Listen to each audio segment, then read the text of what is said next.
Қай заманда өткені белгісіз сағат есімді үрерге иті сығарға биті жоқ сіңірі шыққан қу кедей болыпты.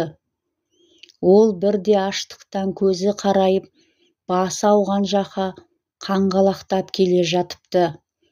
Әбден қалжырап ұйқы меңдеген байқұс сәл тынығып алайын деп бір құмарт жерге жантая кетіпті. Арқасында аяздай батқан жоқшылық ұйықтаса да қыр соңынан қалмаса керек, түсінде де осы азапты бас сауғалап қашып келе жатса алдынан сақалы белуарына түскен аппақ қудай қария шығыпты. Жарлының жолын кес-кестеп оян депті. Өзің жантайған құмайықтың оң жағына қарай 10 қадам жүрсең, ескі жертөленің орны бар. Сол арадағы қираған ошақтың астын сүйемдей қазсаң, Сүлеймен саудагердің бұлғары Сақтияны табалар. Сақтияның аузын ашып жапқан сайын ішінен 1 теңгелік алтын ділдә аласың. Енді қалған өміріңе бұйырған нәсібе осы, қанағат қылсаң қарның тояды дейді, ғайып болады.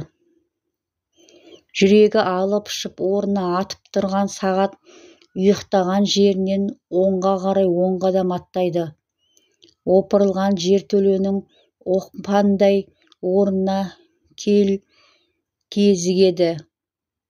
Құлаған ошақтың орнын тырналап қазып жатып, осыдан шалдың айтқандары рас шығып, 1 ділә тапсам, тойынып тамақ шемін, 2 ділә тапсам, дүние-ай, бала-шағамның жүрегін жалғар едім. Егер 3 ділә жатса, әйеліме арнап көйлек сатып алар едім деп қиялдайды. Шалдың берген аяны айнымай келеді де, айтқан орнынан әмиян табылады.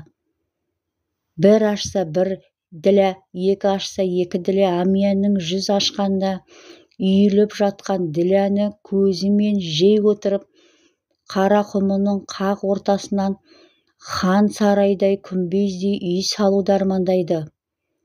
Қарнын ашқанында балаларында бұл дүниеде әйелінде бар екенін ұмытады.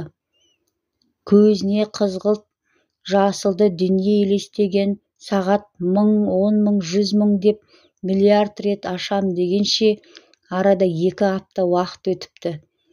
Өстіп отырғанда дүние қоңы сорлының жүрегі үзіліп, бұл дүниемен қош айтысқан екен.